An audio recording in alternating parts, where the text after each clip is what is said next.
네,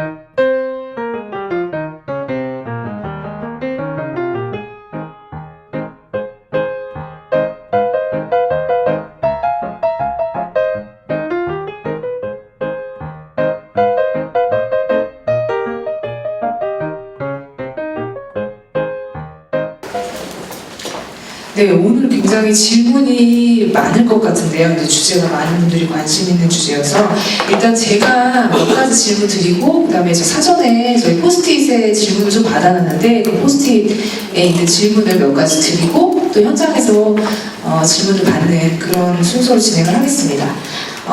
먼저 좀 궁금한 게 일단은 심근경색 환자, 또 협심증 환자들이 굉장히 많은데 이분들이 재발하는 정도가 확률이 어느 정도 되는지 좀 궁금합니다. 그 심근경색이 발생을 하면은 보통 혈관 한 군데서 발생을 하잖아요. 근데 이 멀쩡한 혈관이 나빠졌다는 거는 다른 혈관에서 문제가 생길 수 있다는 것입니다. 그래서 미국 같은 경우는 연구가 되어 있는데 우리가 이제 3년 동안 재발할 위험이 한 30% 정도입니다. 그중 30% 중에서 반은 이전에 시술을 받았던 혈관, 여기가 이제 반이고요.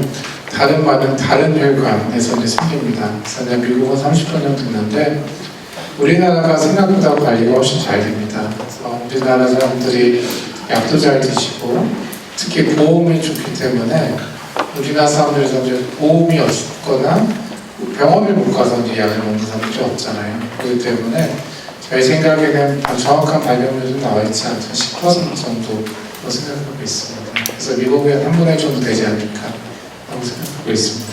네, 그럼 10명 중 한 분이 다시 또 재발하는 또 그런 위험이 있으니까 좀 정말 관리가 중요할 것 같은데요. 일단은 이렇게 재발을 하는 사람들 조금 그 특징적인 게 있나요? 예를 들면 뭐 여성이라든지 아니면은 뭐 고령에 이렇게 발생했던 사람이라든지 어때요? 이게 이제 참 가장 많은 건요. 우선 담배입니다. 담배 못 끊으시면 재활합니다. 그래서 저희 담배 끊으라고 항상 말씀드리는데요. 결국은 이제 끊다가 다시 피우시는 분들이 있고요. 두 번째는 이제 관리가 잘 안 해주시는데 아까 제가 말씀드렸던 것처럼 당화혈색소 7.0 그 다음에 LDL 콜레스테롤 70 그리고 혈압 130에 80이라고 말씀드렸는데요. 재발하시는 분들 보면은 이게 관리가 잘 안 됩니다. 제일 관리가 어려운 게 당뇨거든요. 고지혈증 같은 경우는 약을 쓰면은 대부분 떨어지게 되어 있거든요. 근데 당뇨가 좀 관리가 어렵고 말씀드렸던 것처럼 이렇게 뭐 식습관 개선도 못하시는 분도 있겠지만은 이 가장 중요한 인자는 혹시 뭐 고지혈증, 당뇨, 고혈압입니다. 그래서 이제 금연을 못 하시는 분들 위험이 있습니다. 네. 그리고 이렇게 심근경색이나 협심증 같은 경우에 아까 개선 불가능한 요인으로 가족력을 말씀하셨는데 정말 가족력이 어느 정도의 위험을 높이는 건지 좀 궁금합니다. 가족 중에 뭐 이런 심근경색, 협심증 앓는 분이 있다면 나한테 어느 정도 위험이 있을까? 네. 저희 가족력이 굉장히 중요하다니 저희 사진 보면은 어렸을 때 자기 사진인지 할아버지 사진인지 그게 남겨있는 경우 많이 있잖아요. 그럼 이전에는 굉장히 중요한데요. 가족력이라는 것이 뭐 LDL 콜레스테롤 수치나 이런 것보다 저 얼마나 높냐 이런 용어는 그렇게 많이 되어 있지 않고 이건 비슷하다고 봅니다. 하나의 위험인자인데 이 위험인자는 다른 한자는 거의 동등한 위험인자라고 보고 있고요. 어떤 사람들은 굉장히 흔히 말해서 술도 많이 마시고 담배도 많이 피우는데 혈관 깨끗하신 분도 있거든요. 어떤 분들은 하루 종일 운동하고 정말 좋은 식습관을 가지고 계신데 나이가 50도 안 됐는데 혈관이 다 망가져 있는 이런 분도 있는데 이런 건 이제 가족력으로 체크하기 안 됩니다. 그래서 동등한 위험인자를 갖고 있는데 내가 남보다 혈관이 안 좋다. 그런 경우는 이제 가족력에서 내가 갖고 있는 유전자에서 나오는 것이라서요. 그래서 부모님들이 가족력에 있다. 이렇게 많은 보시면 어떤 누나나 오빠나 다 이렇게 한 번씩 신경에서 알았다 이런 분들이 있거든요. 그런 분들은 본인이 알게 될 가능성이 굉장히 높습니다. 그런 분들은 정말 조심히 더 관리를 해야 되겠네요. 네네. 그럼 특히 더 관리 잘 하셔야 됩니다. 특히 뭐 가끔가다 뭐 뉴스에 나오지만 되게 젊은 층, 한 40대 좀 젊은 층에서도 심근경색으로 돌아가시는 분들도 간혹 있는데 뭐 그런 분들도 조금 가족력하고 관련이 있다고 보면 되는 건가요? 네, 그 젊은 분들이 심근경색이 아닌 경우는 담배가 굉장히 많습니다. 담배가 굉장히 많고요. 그 다음에 그 가족력이 정말 중요하고요. 그 당뇨입니다. 당뇨. 대부분 이제 이 젊은 사람들이 심근경색 생겼다고 제가 담배 피우면서 여쭤보는 이유가 그런 이거든요.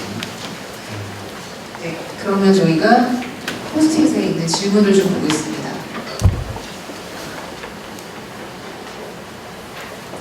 네, 확실히 그 경험자들이 많으신 것 같아요. 스텐트 관련한 질문 좀 있네요. 심장에 스텐트 시술을 하고 평생 약을 먹어야 하는지요? 이렇게 질문해 주셨습니다. 네, 약은 평생 드셔야 됩니다. 그 심장에 스텐트를 삽입을 하면 이게 이물질이거든요. 이물질이 오면은 우리가 이제 그 피부에 상처가 나면은 피가 나다가 다 먹잖아요. 혈전이 생겨서 먹는 것처럼 심장에다 스텐트를 넣으면은 심장 안에 이물질이 있는 겁니다. 그래서 이물질이기 때문에 이게 이제 그 심장 내피 세포에 혈관 내피 세포에 상처를 주기 때문에 이게 피떡이 생기게 되어 있습니다. 혈전이라는 게 생기거든요.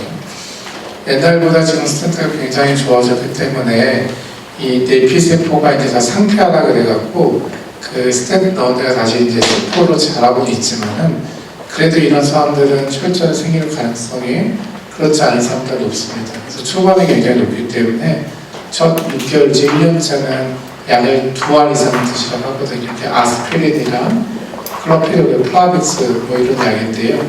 이 약을 드시면은 내시경 같은 거 할 때 약 끊으라는 얘기 막 들으셨을 텐데 딴 게 아니고 그냥 혈전을 피가 멈추지 않기 때문에 그렇습니다. 그래서 그건 한 1년 정도 드시고요. 1년 이후에는 아스피린 하나만 드셔도 되는데 이거는 저희가 그냥 죽을 때까지 먹으라고 얘기를 하고 있고요. 두 번째는 그 고지혈증이라는 것이 대부분 약을 쓰지 않으면 해결이 안 됩니다. 고지혈증도 이제 약을 드시면 그 LDL 콜레스테롤이 떨어지지만은 약을 끊으면은 3일 안에 원래 지도 못합니다. 그래서 약을 먹는 동안에만은 보호를 받고 약을 안 드신 동안 보호를 못 받은 것처럼 되기 때문에 우리가 매일 운동하면 좋은 것처럼 약을 매일 먹기 때문에 요 아스피린이나 고지혈증 약, 그게 이제 심장에 좋은 약들이 몇 가지 있는데 그런 거 드셔야 됩니다. 근데 그 참 그렇게 평생 약을 먹는다는 게 좀 말이 쉽지 부담은 좀 있을 것 같아요. 그 환자분들 중에 이렇게 평생 스텐트 시술하고 약 잘 드시고 계신가요? 어때요, 교수님? 제 외래에 오시는 분은 다 약을 드시기 때문에 오시는 것 같고요. 만약에 약을 안 드시면 보통 오시지 않습니다. 그래서 제가 처방을 하고요.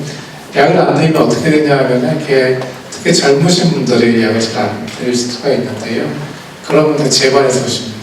그래서 오셨다가 어느 날 이분이 왜 더 이상 안 오시지 이러다가 어느 날 응급실에 오시는 경우가 있습니다. 심근경색.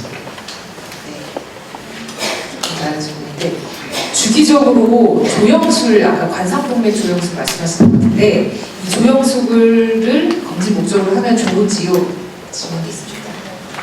예전에는 스텐트가 굉장히 안 좋았습니다. 처음에는 이제 심장, 아까 루스벨트는 고혈압약이 없었잖아요. 그때는 어떻게 치료했었냐면 이제 그 가슴을 열고 그 세포, 신경세포를 잘라내는 수술을 했습니다. 옛날에 이제 고혈압이 수술적 치료였었고요. 그리고 나서 이제 심장 혈관 질환이 다 수술적 치료됐다가 어느 날부터 이제 스텐트를 넣기 시작했는데 이게 30년밖에 되지 않았습니다. 처음에 나왔던 그 스텐트가 풍선으로 치료했을 때는 둘 중에 한 명이 막혔어요. 딱 통영 던져서 너는 막히고 난 안 막히고 이런 식이었다가 그리고 나서 이제 스텐트라는 게 나오면서 30%가 막힙니다. 4명 중 3명. 그러니까 여기서 첫 번째 줄은 안 막히고 두 번째 줄은 다 막히고 이런 식이거든요. 30%면은. 그리고 나다가 이게 너무 안 좋으니까 그 약물 용출용 스텐트라 그래서 이거는 10명 중 1명이 막힙니다. 10%. 이게 한 15년 전에 나왔던 스텐트고요. 그리고 나서 정말 이게 스텐트가 좋아지고 나서 지금 5% 미만으로 바뀝니다. 예전에는 스텐트 삽입술을 받으면은 다 모든 사람한테 1년 정도 후에 들여다보자라고 말씀드렸고요. 들여다보면 정말 숫자대로 한 20% 정도 좋아지거나 좋아지고 다시 실수했었고요. 지금은 이 빈도가 낮기 때문에 더 이상은 이제 주기적으로 하지 말자고 합니다.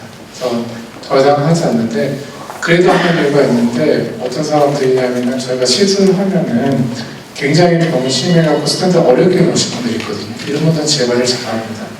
그런 사람들한테 왜 그래도 요즘 스탠트가 좋아졌지만 1년 정도 후에 들여다보자 그렇게 말씀드리지만은 그 스탠트를 넣었다고 한번 다 검사를 하자 이건 하지 않습니다. 더 이상은 할 수도 있지만은 저희가 그렇게 더 이상은 이제 추천은 하고 있지 않습니다.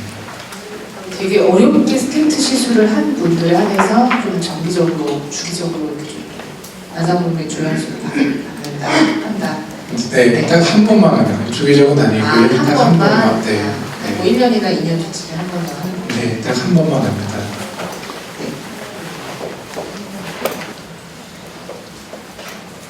네, 스텐트 시술 후 2개월 차입니다. 약 복용 후에 아까 뭐 말씀 주신 약을 복용하시는 것 같은데 잇몸이 붓습니다. 뭐 치과약을 따로 처방을 받아야 되는지 아니면 대학병원 시술 의사한테 종합 처방해서 받아야 되는지 궁금해하시고 또 이 같은 질문인데 수술 후 한 달 후에 왼쪽 가슴에 동전만한 크기의 통증이 있어서 설화정을 먹고 응급실에 갔었는데 이것도 역시 심근경색의 일환이 아닌지 질문 주셨습니다. 잇몸이 붓는 경우는 거의 없고요. 이거는 이제 치과적 질환인 것 같은데 우연히 같이 생겼을 것 같고요. 제가 혈압약품에서 잇몸 좀 복귀한 약이 있는데 이게 그때 저희가 가능성 굉장히 낮습니다. 왜냐하면 이게 부작용이 적기 때문에 그렇고요. 두 번째는 동전만한 크기의 통증은 왼쪽 가슴 특히 아까 말씀드렸잖아요. 우리가 심장이 왼쪽에 있다고 알고 있고 한번 스텐트를 넣고 나면은 사람들이 불안해집니다. 그래서 이제 가슴이 아프다 그러는데 왼쪽 가슴에 콕콕 쑤셔요 이러면 대부분 아닙니다. 시간 알려놓고요. 제가 외래에 오면 환자분께 어떻게 설명을 드리냐면 우리 다리가 부러지면은 부러지면 계속 아프잖아요. 10번 걸으면 10번 아파야 되는 거잖아요. 그런 것처럼 심장에도 뭐 어떤 병이 있으면은 내가 뭐 혈관이 좋아졌다 그러면 계단을 10번 올라가면은 10번 중 8번 아파야 됩니다. 근데 이게 뭐 어쩌다 하면 아프다. 또 왼쪽 가슴이다. 콕콕 찌른다. 이거는 저희 가능성 굉장히 낮습니다. 이게 운동할 때 더 심해진다. 그런 몰라도요. 운동이랑 무관하다. 그런 가능성이 낮다고 보십니다. 네. 다음 질문드리겠습니다. 아침에 자리에서 일어날 때 좌측 다리 무릎 밑에가 다리에 이제 잠깐씩 쥐가 나는데 이것도 심장과 관련이 있습니까? 어떻게 하면 좋습니까? 질문이 있네요. 네. 네, 이거는 심장이랑 관련은 없고요. 저도 외래에서 똑같은 문의를 굉장히 많은 질문을 많이 받는데요. 심장이랑 전혀 관련은 없습니다. 어떻게 하는지는 저도 모르겠습니다. 네. 심근경색 약을 먹을 때 보조 건강식품을 먹어도 효과가 좋은지요? 이렇게 질문하셨습니다. 네.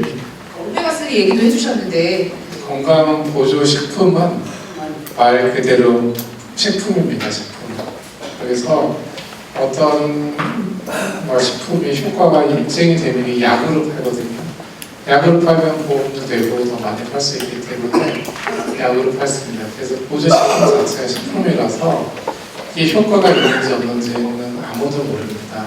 그래서 저 같은 경우는 저 같은 저희 어머님께 아무것도 드시지 말라고 하고 있습니다. 그게 효과가 확실하지 않기 때문에요. 사드시지 않게 맛있는 거 사 드시라고 말씀드리고 있습니다. 아까 뭐 보조식품이나 통곡물로 된 밥을 먹고 그다음에 설탕을 줄이고 포화지방, 트랜스지방 안 먹고 그런 게 사실 더 중요하다고 볼 수 있겠네요. 네, 맞습니다. 기자님.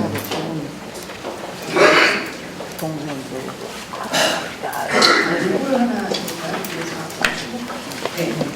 피곤할 때 그 운동으로 런닝머신을 하는데 그때 이제 심장 근처가 뻐근한 기분이 들어서 기분이 좋지 않다고 합니다. 이분 상황이 어떤 것 같습니까? 이게 피곤할 때만 뻐근한 건지 항상 뻐근한 건지가 중요한데요.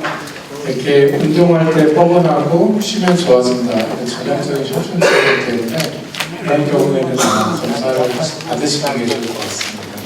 이게 아까 그 말씀하셨듯이 어쩌다 한 번이 아니라 10번 하면 8번 이상은 계속 이렇게 같은 증상이 나타나면은 병을 좀 의심해 볼 수 있다. 협심증을 의심해 볼 수 있다. 이렇게 생각합니다. 네, 그렇게 생각하시면 되겠습니다.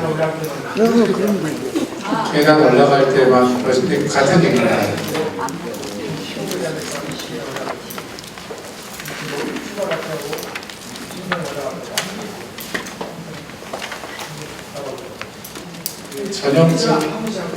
전형적인 협심증 증상인데요.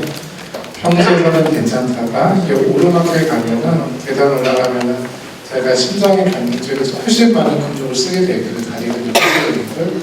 그러면서 근육한테 피를 품어주기 위해서는 빨리 뛰어야 되고 그러면서 이제 호혈이 올 때 대부분 이렇게 생각하십니다. 평소에는 괜찮다가 또 계단 지하철 계단 올라가면 중간 정도 아프다. 그리고 뭐 쉬면 좋아지고 다시 올라가서 아프다 이러시는데 전형적인 협심증 증상이라서 진료를 받아보시는 게 좋을 것 같습니다. 얼른 진료를 받으시면 좋을 것 같습니다. 네, 다음 질문입니다. 2017년 5월경에 쓰러져 입원했고 2017년 6월 13일 날 그러니까 쓰러져서 입원해서 뇌경색 수술을 받으셨대요. 그래서 완치된 줄 알고 취직을 하셨는데 또 2018년에 이제 심장 박동기 시술을 하셨나봐요. 그래서 이런 분 이제 뇌 수술도 하셨고 심장 박동기 심장에 이제 문제가 있어서 박동기 수술을 했는데 숨이 차는 상황인데 이런 분 운동 해도 되나요? 라고 이렇게 질문하셨네요. 네, 운동을 얼마나 많이 해야 되냐가 말씀해 주신 것 같은데요. 우선 첫째로 심장 기능을 평가를 하셔야 되는데 일단 뇌혈관 질환과 심장혈관 질환, 쉬운 뇌혈관 질환이라고 해서 뇌졸중이 잘생긴 사람들은 심근의 경색도 잘생기고 심근 경색이 잘생기면 뇌졸중도 더 잘생기는데요. 그래서 이제 뇌졸중이 생겼다는 것 자체가 일단 심장이 안 좋을 수 있다는 것이고요. 심장 기능이 중요합니다. 심장 기능이 괜찮은데 숨이 차다. 그러면 이제 심장과 무관하게 숨이 차실 거고 폐가 안 좋거나 아니면 체력이 떨어져서 그런 걸 수도 있고요. 심장 기능이 떨어져 있어서 숨이 차면 심부전이 되는 건데 심부전에서는 이제 좀 정확한 검사가 필요하고요. 그리고 나서 어떻게 할지 이제 의사랑 상의하셔야 됩니다. 중증의 심부전이 있는 상태에서 심한 운동을 하시면은 그렇게 되면 이제 심장이 나빠질 수가 있거든요. 상의 후 진행하시면 되겠습니다. 뭐 요즘에는 운동부하 검사라고 해서 심장의 기능을 좀 살피고 그거에 따라서 운동을 처방해주는 그런 프로그램들이 다 있더라고요. 그래서 이런 좀 질환을 앓았던 분들은 정확하게 자신의 심장 기능이나 이런 걸 좀 평가받고 그다음 운동하는 게 좀 안전할 것 같습니다. 네, 맞습니다. 저 분당 서울대병원 같은 경우는 심장 재활이라는 게 따로 있어서요. 저한테 어느 정도 운동을 하셔도 되는데 설명을 다 드리거든요. 질문 한 2개만 더 받고 현장에서 질문 받겠습니다.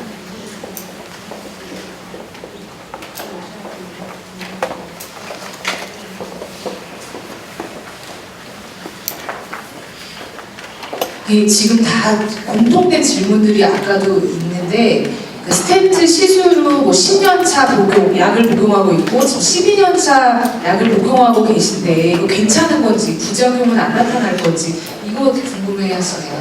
네, 10년 동안 부작용이 안 나타났으면요 앞으로 20년도 안 나타나실 거라고 생각하시면 되겠습니다. 약을 계속 드십시오. 약을 먹는 게 더 중요합니다. 네.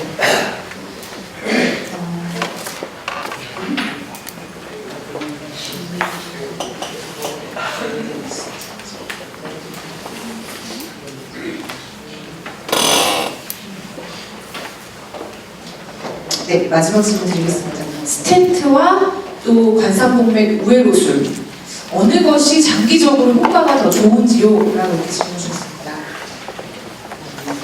저희 병원 같은 경우는 흉부외과가 수술을 굉장히 잘합니다. 이게 되게 중요한 건데요.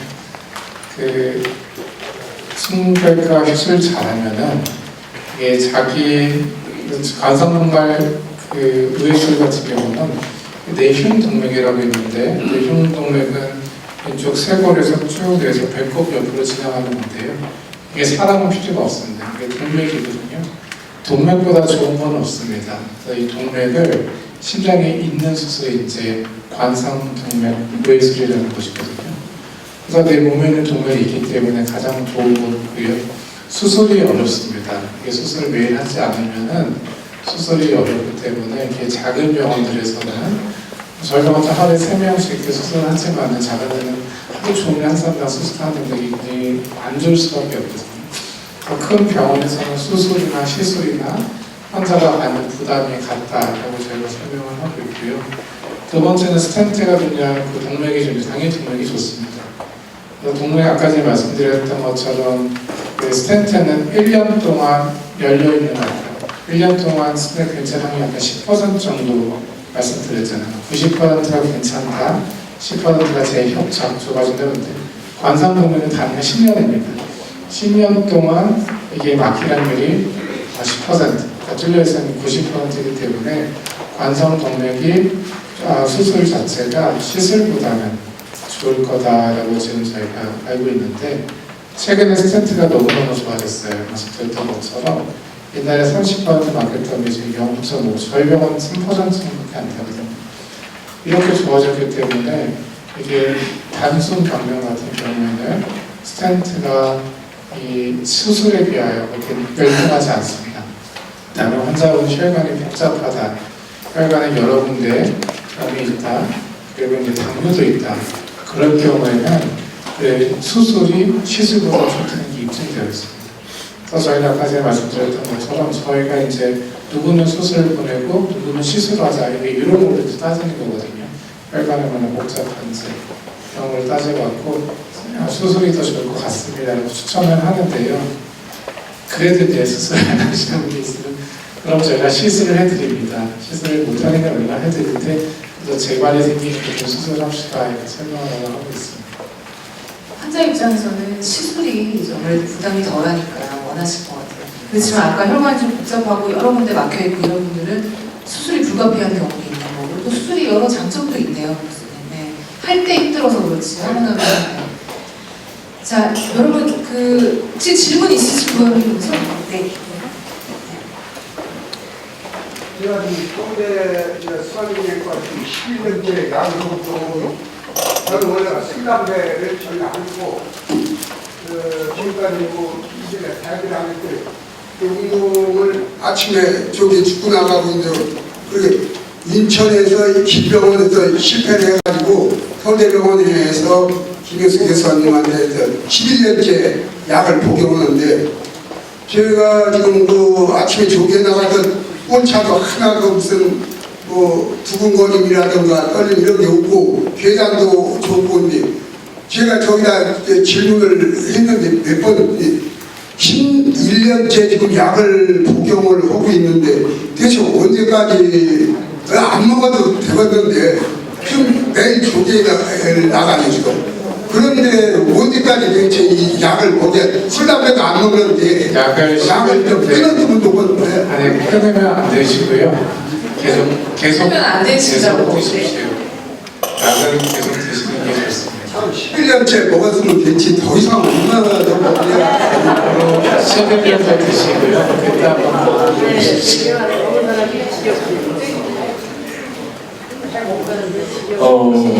협심증 시술을 2개를 했는데 그 한 다음부터는 목욕을 제가 자주시간 해요. 목욕을 자주 다니는데 찬물 뜨뜻한 물 이렇게 막 다니는데 그런 거는 괜찮은지 또 한 가지는 등산을 했는데 한 3시간, 2시간 작년 11월 달에는 한라산 등반까지 했어요. 그런데 그 아는 대학과 의사분이 위험하니까 가지 말라고 그러는데 그래도 한번 시도를 해봤어요. 근데 아무 증상 없이 잘 갔다 왔거든요. 근데 그런 경우는 위험한 건지 목욕과 등산은 그 하는 과정이 위험한 건지 그걸 좀 알고 싶습니다. 목욕 같은 경우는 위험한 수가 있는데요. 왜 위험하냐면은 저희가 이제 특히 사우나에 들어가면은 굉장히 높은 열에 장시간 노출이 되어 있는데 그러면 이제 열을 낮추려면 이제 혈관이 확장을 합니다. 혈관을 확장해서 몸에 있는 뜨거운 걸 열을 배출하려고 혈관을 확장하는데 그 혈압이 조금 낮은 상태에서 온탕에 있는 거죠. 그래서 냉탕으로 가버리면은 추워서 혈압이 다 수축을 해버려요. 그때 혈압이 이제 평소에 120이었다 그러면은 온탕에서 한 90 정도 되다가 갑자기 200이 돼버리는 경우가 있거든요. 그게 위험할 수 있는 것입니다. 그래서 하나는 이제 혈관이 너무 확장이 되면서 혈압이 떨어져서 넘어질 수 있는 게 하나고요. 두 번째는 이제 냉탕에 들어가서 너무 혈압이 올라가면서 그 혈압이 올라가면 굉장히 높이 올라가는데 이제 혈관이 터질 수 있다는 건데요. 보통 혈관은 터지지 않지만 그 전에 병변이 있는 혈관이었다면 터질 수가 있기 때문에 그것 때문에 제가 그렇게 추천하지 않고요. 두 번째 한라산 등산은 문제 없으면 하셔도 됩니다. 저는 상관없습니다. 다만 심장 기능이 괜찮으면은 그러니까 뭐 스텐트를 삽입했지만 이제 심근경색이 아니고 심장 기능이 괜찮다. 그럴 경우 그냥 등산 다 하셔도 됩니다. 전혀 문제 안 됩니다. 고맙습니다.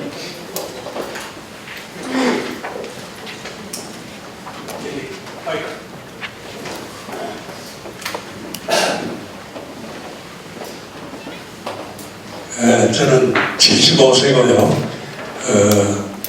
4년 반 전에 보험병원에서 스탠드 시술 2개 받았습니다. 그래서 지금까지 회복을 하고 3개월마다 병원 가서 약을 타서 평생 먹고 있는데 지금 한 3개월 전부터 3, 4개월 전부터 자꾸 몸이 무거워져요. 그동안 다 좋고 운동도 뭐 산에 시험에서 매일 올라와서 근력 운동, 걷기 이런 걸 많이 합니다. 그리고 하는데 그래 오늘 이제 2월 18일 날 정기검진 갔다가 그 이야기를 했더니 검사를 받으라고 그래서 3월 12일 날 요 며칠 전에 가서 받은 게 심장 초음파 또 운동 부하 이게 다르고 이렇게 뛰는 거 있었습니까? 그거를 1시간 정도 받고 결과가 이제 이번 주 나온다는데 왜 그런지 지금까지 사람에서 건강하다가 이제 아까 말한 4년 전에 스탠드를 받았는데 그 이후에도 몸이 거풀하고 괜찮은데 한 2, 3개월, 한 3개월 전부터 몸이 무겁고 막 여기에 쇳덩어리를 이렇게 쫙 깔아앉는 거예요. 그거에 대해서 어떻게 이것이 노화인지 아니면 이 심장병의 그 부작용인지 그걸 교수님께서 말씀해 주세요. 잘 모르겠고요. 우선은 검사 결과를 기다려 보면 알 수 있을 것 같은데요. 그 몸이 무겁다는 게 사람마다 이렇게 생각이 다른 건데 내가 움직이거나 계단 올라갈 때 숨이 차다, 가슴이 아프다 이런 증상을 갖고 계신다는 건가요? 아니면 그냥 기력이 떨어졌다는 처음은 계단 올라가기는 비슷한데 일어날 때부터 딱 누르면서 갑자기 네, 그거는 심장이랑은 관련이 없을 것 같습니다. 네, 심장이랑 큰 관련이 없을 것 같고요. 말씀드렸던 것처럼 심장이라는 것 자체가 몸에 그냥 혈이 끊어지는 건데 처음부터 그러진 않고요. 근데 어느 정도 운동을 했을 때 증상이 생기는 거기 때문에 몸이 무겁다 그런 건 아닌 것 같고요. 어차피 검사 받으셨으니까 다음번에 외래에서 결과 확인하면은 혹시나 문제가 있으면 결과에서 나올 테니까요. 기다려보시는 게 좋을 것 같습니다. 교수님 그 심장에 문제가 생기면 호흡이 안 좋은 건가요? 호흡곤란, 숨이 차고 뭐 이런 걸로 보통 증상이 있는데 통증 아니면? 그 두 가지가 다 있을 수가 있습니다. 하나는 이제 호흡곤란을 오시는 분들도 있고요. 다른 분들 흉통을 오시는 분들도 있습니다. 그래서 어떤 분들은 숨이 차다고만 말씀하시는 분들이 있고요. 그것도 똑같습니다. 평소에는 괜찮다가 어떤 그래 숨 차시는 분, 아니면 너무 심하게 가만히 있어 숨 차시는 분 이런 분들이 있는데 이게 뭐 그다음에 그래서 두 개 다 가능할 수 있기 때문에요.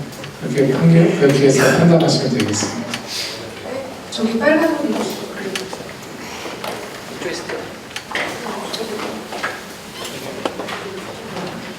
네, 수고하십니다. 저는 지금 이제 약 한 달 전에요. 사실은 저는 이제 스탠트를 16년 전에 여기 3개 했었어요. 그동안에 계속 관리하고, 그래서 이번에 이제 올해가 2월 달에 또 이제 체크하는 해라서 가서 심혈관 조영술을 했더니 그 관상동맥의 5군데가 70%에서 90%에 맥혔어요. 그래서 도저히 이건 스탠트로 안 된다. 그래서 제가 저희 바이패스 수술을 했습니다. 제가 들려주고 싶은 거는 스탠트는 아까 말씀하신 대로 약 10%의 이제 재발 확률이 있다고 말씀하시잖아요. 그러면 이 바이패스 관상동맥 수술한 사람은 어느 경우에 재발을 합니까? 재발을 확률이 적다고 아까 말씀하시는데 이게 어려운 수술이지만 한번 수술을 하면 재발 확률은 좀 적다고 말씀을 하시는데 무게 수술한 것도 어느 경우에 개발할 수도 있는 겁니까? 이은 혈관이 좁아질 수가 있고요. 아까 말씀드린 내흉동맥 자체에서 그런 죽상 경화반이 생길 수가 있는데 그건 거의 그렇게 많지 않습니다. 문제는 죽상 내흉동맥, 바이패스한 혈관은 괜찮은데 원래 생기는 관상동맥에서 병이 좀 진행할 수가 있습니다. 그거는 이제 어쩔 수가 없고요. 우리가 말한 10년 동안에 90% 뚫려있다는 거는 그 내흉동맥, 내몸에 있는 그 동맥에서 심장 안에 고기가 뚫려있다는 것이지 심장 안에서 혈관에서 나빠진다. 그거는 이제 저희가 할 수 없는 것이고요. 누가 더 재발을 하냐? 말씀드렸던 것처럼 관리가 안 되면 재발이 잘하고 고혈압, 당뇨, 고지혈증, 그다음에 생활 습관 운동 이런 것들입니다. 그러니까 내흉동맥으로 해서 이제 우회 수술한 거는 거기 말고도 다른 또 혈관이 또 맥힐 수 있다는 얘기 아닙니까? 그러면 그때 또 스텐트 수술을 또 할 수 있는 거죠? 네, 그러면 또 스텐트 수술을 할 수 있습니다. 하고도 있고요. 네. 못하는 건 아닙니다. 또 한 가지 여쭤보겠습니다. 저는 이렇게 5군데가 90%가 맥혔는데도 정상이 없는 사람입니다. 16년 전에도 내가 3개를 했는데 증상이 전혀 없었어요. 이번에도 제가 수술하기 전에 전혀 증상 없이 골프를 5일 동안 걸어서 하고 술도 먹고 정말 잘했어요. 전혀 증상이 없어가지고 저는 이번에 이렇게 믿겠습니다는 꿈에도 생각하지 않았습니다. 그리고 지금 이제 관리를 좀 굉장히 잘하는 사람입니다. 아까 말씀하신 대로 당뇨 있습니다만 지금 6.5mm. 궁금한 게 무엇인지 말씀해 주시죠. 네? 궁금한 게 무엇인지. 네. 그래서 어떤 사람한테는 이게 증상이 없고 어떤 사람이 있는데 정말 증상 없는 사람은 어떤 체질은 증상이 없는 겁니까? 그거는 그 사람들마다 다른데 이게 좁아져 있다 그래서 피가 안 난다는 그런 개념은 아니에요. 어떤 90% 좁아졌다 그래도 10%는 가겠죠. 네. 아니 그런 개념이 아니고요. 그 좁아지는 모양에 따라 다릅니다. 그래서 이게 예쁘게 좁아지는 혈관은 피가 잘 갈 것이고요. 좀 지저분하게 좁아지는 혈관은 이제 피가 잘 안 갈 거고, 좁아지는 구간이 길거나 짧거나 이런 데서 차이가 있을 거고요. 만약에 그 자주지간 기시부라 그래서 왼쪽 혈관이 시작하는 부위가 좁아지면은 90번 좁아지면 증상이 없을 수가 없습니다. 근데 그렇지만 이제 좌관상동맥 중에서 뒷자락이 뒷부분이 좁아져 있다. 만약 여기 가지혈관이 좁아져 있다. 이런 거는 이제 아무리 좁아져도 증상이 없을 수가 있고요. 저희가 이제 시술하는 이유는 2가지인데 하나는 증상을 개선하는 게 첫 번째고요. 두 번째 생명을 연장하는 게 두 번째인데요. 생명을 연장하는 것은 이제 중면 혈관을 좁아지는 거. 그런 데는 그 좁아져서 앞에는 돌아갈 수도 있기 때문에 증상이 없더라도 이제 시술을 하는 거고요. 그렇지 않고 뒤쪽에는 아무리 좁아져 있어도 증상이 없으면 건드리지 않습니다. 아, 예. 그러면 그 담당 의사분께서 잘 판단하셔서 그냥 추천해 드렸을 것 같아요. 저 같은 경우니까 그게 해당되는군요. 그리고 이게 지금 우회 수술한 후에 어깨 뒤가 아픈데 그게 부작용일 수 있습니까? 우회 수술하고는 관련이 없을 것 같습니다. 관련이 없습니까? 감사합니다.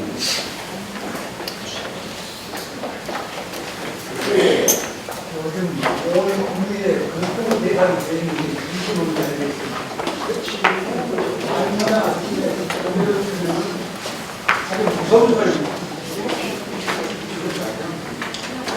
아니 무서운 소리만 하거든요. 혈관에 들어가면 그뭐 암이 돼버리고 아무 대책이 없어요. 처음부터 대책이 나올 것 같지도 않고 그런데 제일로 연구를 나가는 하는 분야는 이학계입니다. 저는 그렇게 확신하고 있는데 이학계에서 얼마나 좀 연구하는 집중적으로 하는 뭐 그런 기회가 있을 것 같은데 어떻습니까? 믿는 것은 이야기가 미세먼지 공포가 엄청 나죠.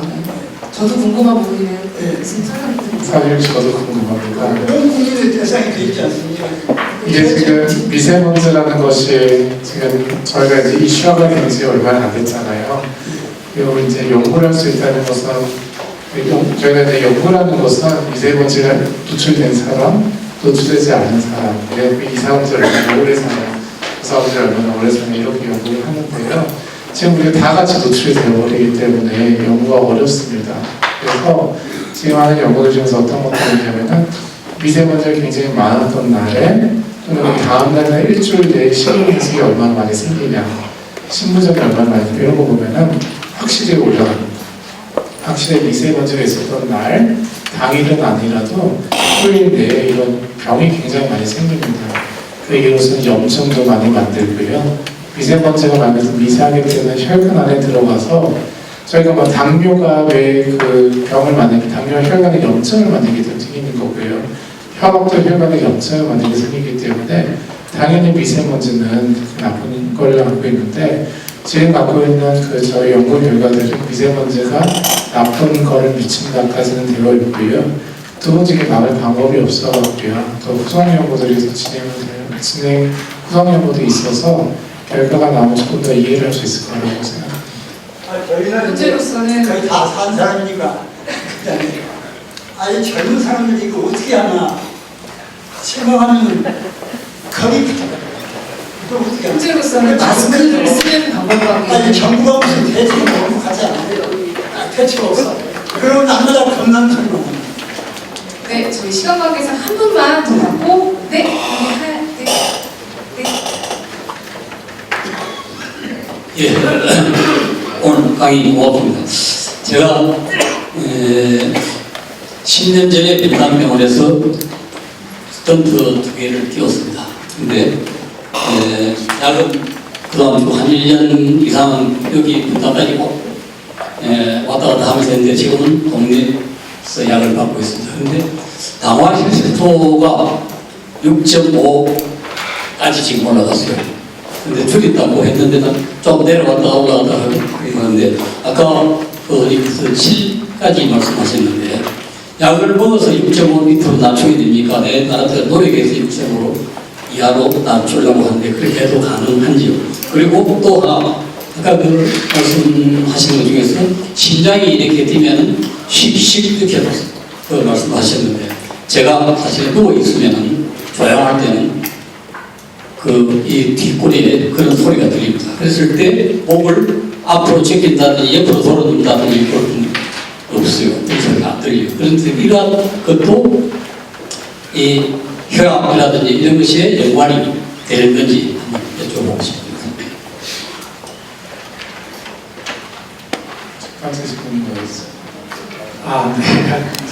죄송합니다. 그 당화혈색소를 6.0, 6.5, 7.0이라고 나왔는데 그걸 왜 그렇게 경계를 줬냐라는 것을 우선 이해를 해야 되는데요. 저희 생각에는 당화혈색소가 6.0으로 유지하는 게 8.0보다 더 좋을 것 같잖아요. 그건 당연한 얘기입니다. 6.5로 유지하는 게 8.0으로 유지하는 것보다 좋다라는 것인데 정말 그렇게 실험을 해봤습니다. 어떤 사람들은 6.5로 계속 유지를 하고요. 어떤 사람은 약을 좀 달려서 8.0 유지했더니 5, 6년 정도 초적 관찰을 해봤더니 전혀 차이가 없어요. 전혀 차이가 없어요. 그렇기 때문에 7.0이라는 수치가 아니서 7.0 정도 유지하면 되지 않을까라고 말을 하고 있는 거고요. 두 번째, 내가 그럼 7.0 미만으로 어떻게 가는 것이 좋냐? 가장 중요한 거는 약을 안 쓰고 식생활 개선을 하는 것입니다. 지금 하시는 것처럼 그렇게 해서 하시는 거고요. 만약에 안 된다. 그럼 약을 좀 이렇게 유지가 잘 되시는 분들은 약을 조금 드시면 이제 잘 되고요. 당뇨약을 약을 계속 병원에서 당뇨약을 먹으라고 하기 때문에 저는 아무것도 유지해도 관계가 없느냐? 네, 6.5, 7.0 미만은 관계가 없습니다. 전혀 관계 없습니다. 그럴 때는 그냥 그렇게 쳐도 되고요. 저희가 연세가 조금 드신 분들은 80세 전후로 가시는 분들은 8.0까지 보고 있습니다. 당하셨어요. 무조건 7.0이 아니고요. 벌써 이제 심장 혈관 질환이 생겼다. 그럼 8.0까지 보고 있는데 우선 7.0까지 아래면 괜찮고 말씀하신 것처럼 약을 드실 필요는 없고요. 본인이 그게 관리하셔서 6.5 그냥 관리하시면 충분합니다. 예, 또, 두 번째 질문도 제가 머리. 네네. 제가 죄송합니다. 그래서 기억력이 떨어졌어요. 조용할 때 들리는 거는 아마 혹시 밤에 주무시기 전에 쉬쉬 소리 들리신 분 있으세요? 좀 있으실 텐데. 이게 혈관이 짤 때 소리가 들릴 때 있고 들리지 않을 때가 있는데요. 만약에 혈관이 정말 좁아져 있다 이러면은 이 목을 어떤 자세랑 무관하게 항상 들려야 됩니다. 근데 이게 만약에 목이 살짝 꺾여서 혈관이 조금 이렇게 뒤틀려 생기는 특정 자세만 유발이 될 것이고요. 다른 자세는 나오지 않고 밤에 주무실 때 하는 이유가 조용해서 들리는 겁니다. 한번 이쪽으로 검사를 받으시는 건 추천을 드리고요. 거기서 별 문제 없다. 그러면 잊고 계시면 될 것 같습니다. 예, 고맙습니다. 네, 이것으로 저희 토크쇼 마치고요. 교수님께 다시 한번 박수